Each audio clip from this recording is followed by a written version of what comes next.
Hello guys, അപ്പൊ മറ്റൊരു പുതിയ വീഡിയോയിലേക്ക് ഏവർക്കും സ്വാഗതം. വേടന്റെ അറസ്റ്റ് ഹൈക്കോടതി തടഞ്ഞിരിക്കുകയാണ്. ഉഭയകക്ഷി സമ്മതപ്രകാരമുള്ള ശാരീരിക ബന്ധം എങ്ങനെ ബലാത്സംഗമാവുമെന്നാണ് ഹൈക്കോടതിയുടെ ചോദ്യം. വേടന്റെ മുൻകൂർ ജാമ്യത്തിനെതിരെ അപ്പീൽ പോയ ഇരയെടുത്ത് ഹൈക്കോടതി ഈ ഒരു ചോദ്യം ചോദിച്ചപ്പോൾ ഇര വിഴുങ്ങിയണക്കാണ് കേസ് നിന്നത്. വേടനെതിരെ ഏറ്റവും കൂടുതൽ മുറവിളി കൂട്ടിയ വേറെ രണ്ടുപേരും കൂടെ ഉണ്ട്. നമ്മുടെ കേസരി മുഖ്യ പത്രാധിപൻ മധുസാറും അതുപോലെ ജനൻ ടിവിയും. ഈ ഒരു ന്യൂസ് കേട്ട് അവർ രണ്ടുപേരും അന്താളിച്ച് നിൽക്കുകയാണ്. ചങ്ക് പൊട്ടി എന്ത് ചെയ്യണമെന്നറിയാതെ ഏത് ചെയ്യണമെന്നറിയാതെ ഇങ്ങനെ തകർന്ന് തരിപ്പണമായി നിൽക്കുകയാണ്. എന്ത് ചെയ്യാനല്ലേ? നിങ്ങൾ ഈ ഒരു ന്യൂസ് ഒന്ന് കണ്ടു നോക്കി. കോടതിയിൽ കാണിച്ചത്. പക്ഷേ കോടതി ചില ചോദ്യങ്ങൾ ഉന്നയിച്ചു. ഈ ഫേസ്ബുക്ക് പോസ്റ്റ് എങ്ങനെയാണ് കോടതിയിൽ ഒരു തെളിവായി പരിഗണിക്കാനാകുക? ഫേസ്ബുക്ക് പോസ്റ്റ് ആർക്ക് വേണമെങ്കിലും എഴുതാൻ സാധിക്കുന്നതാണ്, അതുകൊണ്ട് അതൊരു തെളിവായി പരിഗണിക്കാനാവില്ല എന്ന് പറഞ്ഞു. ഒപ്പം ഉഭയകക്ഷി സമ്മതപ്രകാരമുള്ള ഒരു ബന്ധം, ശാരീരിക ബന്ധം, അതെങ്ങനെയാണ് ബലാത്സംഗമാകുക, റേപ്പ് ആകുക എന്ന് കോടതി ചോദിച്ചു. ഈ ബന്ധങ്ങളിൽ ഉലച്ചിലുകൾ ഉണ്ടാകുമ്പോൾ മാത്രം അത് ബലാത്സംഗമായി മാറുന്നത് പരിഗണിക്കാനാകില്ല എന്നാണ് കോടതിയുടെ സുപ്രധാനമായ നിരീക്ഷണം. ആ ഹർജി നാളെ വീണ്ടും പരിഗണിക്കും. അതുവരെ വേടന്റെ അറസ്റ്റ് തടഞ്ഞിട്ടുണ്ട്. നേരത്തെ സുപ്രീം കോടതിയുടെ ഡയറക്ഷൻ ഉണ്ട്. ഇത്തരത്തിൽ കേസുകൾ പരിഗണിക്കുമ്പോൾ അന്തിമ തീരുമാനം, പ്രത്യേകിച്ച് ജാമ്യ ഹർജിയുമായി ബന്ധപ്പെട്ട് പരിഗണിക്കുമ്പോൾ അന്തിമ തീരുമാനമാകുന്നതുവരെ അറസ്റ്റിലേക്ക് പോകരുതെന്ന്, ആ നിർദ്ദേശം പാലിക്കണമെന്ന് പ്രോസിക്യൂഷന് നിർദ്ദേശം നൽകിയിട്ടുണ്ട്. വേടന് താൽക്കാലികമായ ആശ്വാസമാണ്. വേടന്റെ അറസ്റ്റ് തടഞ്ഞിട്ടുണ്ട്. ഒപ്പം ഉഭയകക്ഷി സമ്മതപ്രകാരമുള്ള ശാരീരിക ബന്ധം അത് ബലാത്സംഗമായി കണക്കാക്കാനാവില്ല എന്നും ഹൈക്കോടതി ഈ ഹർജിയുമായി ബന്ധപ്പെട്ട് നിരീക്ഷിച്ചിരിക്കുന്നു. നേരത്തെ ഈ ഹർജി ഇന്നലെ പരിഗണിക്കുന്ന ഘട്ടത്തിലാണ് വേടനെതിരെ 2 പരാതികൾ മുഖ്യമന്ത്രിക്ക് മുൻപാകെ വന്നത്. പരാതിക്കാരുടെ അഭിഭാഷക ആ കാര്യം കോടതിയുടെ ഈ ഒരു ചോദ്യങ്ങൾ പലർക്കും അങ്ങ് ദഹിച്ചിട്ടില്ല. പ്രത്യേകിച്ച് നമ്മുടെ കേസരി മുഖ്യ പത്രാധിപൻ മത്സാറിനും ജനഞ്ജീവിക്കും. മൗസാറിന്റെ ഒരു പ്രയോഗം ഉണ്ടായിരുന്നു മുമ്പ്. വേടന്റെ സ്റ്റേറ്റ് ഓർഗനൈസ്ഡ് പീഡനമാണ്, ഗവൺമെന്റ് ആണ് ഒത്താശ നൽകുന്നത് പീഡിപ്പിക്കാനേ വേടന്. അതേപോലെ പോലീസിന് കഴിവില്ല, പിന്നെ റാപ്പർ വേടൻ, പിന്നെ റേപ്പിസ്റ്റ് വേടനായി, എന്തൊക്കെ. പിന്നെ ജനഞ്ജീവി വേറെ വളരെ ക്രൂഷ്യൽ ആയിട്ടുള്ള ഒരു കണ്ടെത്തലുമായിട്ട് വന്നു. വിമർശനങ്ങൾ ഉയരുകയാണ്. എന്താണെന്നല്ലേ, വേടൻ സ്റ്റേജ് ഷോകളിലൂടെ ലക്ഷങ്ങൾ സമ്പാദിക്കുന്നു. അദ്ദേഹത്തിന് കഴിവുണ്ടായിട്ട് പൈസ സമ്പാദിക്കുന്നു. പിന്നെ പൈസ അല്ലാതെ പിന്നെ ആട്ടും പുളിക്കുകയാണ് ആ സ്റ്റേജ് ഷോകളിൽ പോയി കഴിഞ്ഞാൽ കിട്ടുന്നത്. ചങ്ക് പൊട്ടി വിങ്ങി പൊട്ടി ഇരിക്കുകയായിരിക്കും ഇപ്പൊ നമ്മുടെ മധുസാറും നമ്മുടെ ടിവിയും. എന്താ അല്ലേ? ആ കോടതിയുടെ ചോദ്യം നോക്കി, പരസ്പര ബന്ധത്തോട്ടുള്ള ശാരീരിക ബന്ധം എങ്ങനെ ബലാത്സംഗമാവുമെന്ന്. ബന്ധങ്ങളിൽ വിള്ളലേറ്റ് കഴിഞ്ഞാലും പിന്നീട് അത് ബലാത്സംഗമാകുമോ? ആ ഒരു ചോദ്യം കേട്ട് തന്നെ ഇര മൊത്തത്തിൽ അങ്ങ് ഔട്ടായട്ടാ. എന്ത് പറയാനാണ്? നിങ്ങൾ റീസെന്റ് ആയി നോക്കി പോകണം. അതായത് വേടന്റെ മുൻകൂർ ജാമ്യാപേക്ഷ പരിഗണിക്കുന്ന ദിവസം തന്നെ വേറെ രണ്ടുപേരും കൂടെ വരെയാണ് ഞങ്ങളെ പീഡിപ്പിച്ചിട്ടുണ്ട് എന്ന് പറഞ്ഞിട്ട്. അതും ഇപ്പോഴൊന്നും അല്ല, 2024 അല്ല, 2025 അല്ല, അത് 2021 കാലഘട്ടത്തിലാണ്. അതിന് രണ്ടുപേരെ, ഒന്നല്ല രണ്ടുപേരെ പീഡിപ്പിച്ചു എന്ന് പറഞ്ഞു വരെയാണ്. ആ കാലഘട്ടത്തിൽ അവരെ പീഡിപ്പിച്ചു. അതായത് ഒരാള് ഗവേഷണം നടത്തുന്ന ഒരാള് ദളിതില്, മറ്റൊരാള് സംഗീതത്തിൽ പ്രമുഖ. വേടൻ സഹായിക്കാന്ന് പറഞ്ഞ് ഫ്ലാറ്റിലോട്ട് വിളിക്കുന്നു, പീഡിപ്പിക്കുന്നു. ഇവരങ്ങ് കാണാൻ മറയത്ത് പോകുന്നു. 3-4 വർഷത്തിന് ശേഷം ഞങ്ങളെ അന്ന് പീഡിപ്പിച്ചതാണല്ലോ, കംപ്ലൈന്റ് ഒന്നും കൊടുത്തില്ലല്ലോ എന്നും പറഞ്ഞിങ്ങ് വരെയാണ്. മുമ്പ് പണവും പ്രതാപവും ഒന്നും ഇല്ലായിരുന്നു വേടന്. ഇപ്പോഴേ പ്രശസ്തിയും ഇനി പണവും എല്ലാം ഉണ്ടല്ലോ.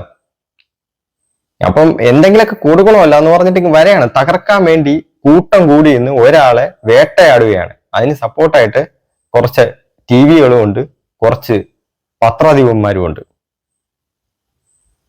എന്ത് പറയാനാണ്? ഈ ഹൈക്കോടതിയുടെ മറ്റൊരു ചോദ്യമുണ്ട് നമ്മുടെ ഇരയെടുത്ത്.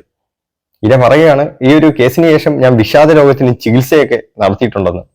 അപ്പം ഹൈക്കോടതിയുടെ മറു ചോദ്യമാണ്, വിഷാദ രോഗമൊക്കെ പല കാരണങ്ങളും കൊണ്ട് വരും. അടുത്തത് ഇരയുടെ ഒരു ഡിഫൻസ് പിന്നീട് പറയാണ്. അതായത് വേടൻ മുമ്പ് മീറ്റു വിവാദങ്ങളിൽ സോഷ്യൽ മീഡിയ വഴി ഖേദം പ്രകടിപ്പിച്ചിട്ടുണ്ട്. അതിന്റെയൊക്കെ സ്ക്രീൻഷോട്ടൊക്കെ തെളിവായിട്ട് കൂട്ടിക്കെട്ടി വരെയായിരുന്നു ഇര. ഹൈക്കോടതി ചോദിക്കുകയാണ്, സോഷ്യൽ മീഡിയയിലൊക്കെ ആർക്ക് വേണമെങ്കിലും പോസ്റ്റ് ഇടാം, ഇതൊക്കെ തെളിവായിട്ട് നിങ്ങൾക്ക് എടുക്കാൻ കഴിയത്തില്ല. ഇരയ്ക്ക് അവിടെ ഇനി എന്ത് വോയിസ് ഉണ്ട്? മാത്രമല്ല, ഇര ഇന്റർവ്യൂ കൊടുത്തത് ഏതിലെന്നറിയാവോ? 2023 സ്റ്റാർട്ട് ചെയ്ത മാധ്യമ സിൻഡിക്കേറ്റ് എന്നുള്ള ഒരു ഉഡായിപ്പ് ചാനൽ. അതിനകത്ത് ക്യാപ്ഷൻ കാണണം, സത്യം മാത്രമേ പറയൂ, ഉള്ളത് പറയൂ. അതിലാണ് ഈ നമ്മുടെ ഡോക്ടർ ഇര വന്ന് അങ്ങ് മൊഴിയുന്നത്. ഇങ്ങനെ മൊത്തത്തിൽ മൂടി മറച്ചിരുന്ന് മൊഴിയുന്നത്. വേറെ പ്രമുഖ ഏത് മാധ്യമങ്ങളിൽ വന്നിട്ടുണ്ട്? ആ ഒരു 2023 സ്റ്റാർട്ട് ചെയ്ത ആ ഒരു യൂട്യൂബ് ചാനലാണ് അവർ ഇന്റർവ്യൂ കൊടുക്കുന്നത്. അതിന് പുറമെ മുൻകൂർ ജാമ്യം കൊടുക്കുന്ന സമയത്ത് തന്നെ അടുത്ത രണ്ടുപേരും കൂടെ വരെയാണ് ഞങ്ങളെ പീഡിപ്പിച്ചതെന്ന് പറഞ്ഞിട്ട്. ഇവർ ഈ വരാൻ പീഡിപ്പിക്കുന്നവരൊക്കെ ഈ 3-4 വർഷം കഴിഞ്ഞിട്ടാണ് ബോധേതം ഉണ്ടാവുന്നത്. അന്ന് പീഡിപ്പിച്ചതാണല്ലോ എന്ന് ഇപ്പോഴാണ് അവർക്കൊക്കെ എല്ലാവർക്കും ബോധം ഉണ്ടാവുന്നത്. ഇതൊക്കെ മനസ്സിലാവാൻ സാമാന്യം എന്താ പറയാ, ഒരു 5ാം ക്ലാസ്സിൽ പഠിക്കുന്ന കുട്ടികൾക്ക് വരെ മനസ്സിലാവും ഇതൊക്കെ ഉഡായിപ്പുകളാണെന്ന്. ഇതേപോലെ കുലസ്ത്രീകൾക്ക് ഇതുപോലെ എന്നെ പീഡിപ്പിച്ചു എന്ന് പറഞ്ഞ് വരുമല്ലോ ഇത്രയും 3, 4, 5 വർഷത്തിന് ശേഷം. ഇതേപോലെ കുലസ്ത്രീകൾ എന്താണ് ചെയ്യേണ്ടതെന്ന് അറിയാമോ? ഈ ഒരു കേസിന് വിധി വരുമല്ലോ, ആ വിധി വന്നതിന് ശേഷം ആദ്യം ഇവരെ പിടിച്ചുവിട്ട് വേണം അകത്ത് ജയിലിൽ അടച്ചിടണം. എന്നാൽ പിന്നീട് ഇതുപോലത്തെ കുലസ്ത്രീകളൊന്നും വരത്തില്ല.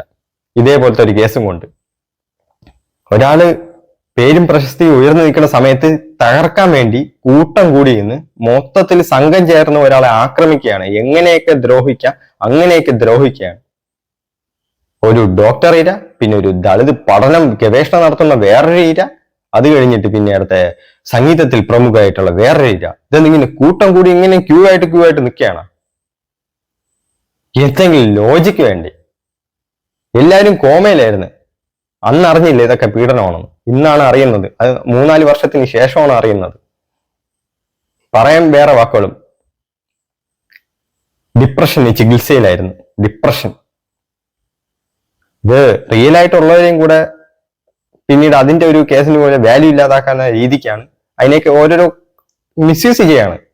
ഒരു വ്യക്തിക്കെതിരെ ഈ പീഡനം എന്ന് പറഞ്ഞു കഴിഞ്ഞാൽ പിന്നെ തീർന്നല്ല. അവരെ പേരും പ്രശസ്തിയും ഉള്ള എല്ലാം മൊത്തവും നശിപ്പിച്ച് അങ്ങനെ നശിപ്പിക്കാൻ പറ്റും ഈ ഒരു വാക്കുകളിൽ, അവര് പ്രവൃത്തിയിൽ എന്നുള്ളൊരു വിചാരമുണ്ട് ഇതുപോലത്തെ കുറച്ച് കുലസ്ത്രീകൾക്ക്. ഇതിനെയൊക്കെ പിടിച്ച് അടിയും കൊടുത്ത് ജയിലിൽ പിടിച്ചിടണം. ശക്തമായിട്ടുള്ള നിയമ നടപടികൾ ഇവർക്കെതിരെയും കൂടെ വരണം. പിന്നെ 2 പേര് ഈ വേടന്റെ ജാമ്യാപേക്ഷ കൊടുക്കുന്ന സമയത്ത് തന്നെ 2 പേര് വരെയാണ് മുഖ്യമന്ത്രിക്കൊക്കെ എടുത്ത് നേരിട്ട് കാണണം, മുഖ്യമന്ത്രിക്ക് പരാതി കൊടുക്കണം. അപ്പൊ ഹൈക്കോടതി ചോദിക്കാണ് ക്രിമിനൽ കേസുകൾക്ക് മുഖ്യമന്ത്രിക്ക് എന്ത് കാര്യം? അതിന് മാത്രമല്ല, അതിന് പോലീസ് കേസ് കൊടുത്തിട്ടില്ല 2 ചുമ്മാ ആരോപണങ്ങൾ ഇങ്ങനെ ചെയ്തുകൊണ്ടിരിക്കുകയാണ്. അതെങ്ങനെ എവിടുന്ന് പിഴക്കിന്ന് ഇങ്ങനെ എല്ലാത്തിനും ഇങ്ങനെ കീ കൊടുത്ത് വിടയല്ലേ? വേടനെടുത്ത് ഇങ്ങനെ ഒന്നൊന്നായിട്ട് ഇങ്ങനെ വിടയല്ലേ? പറ്റുന്നില്ല.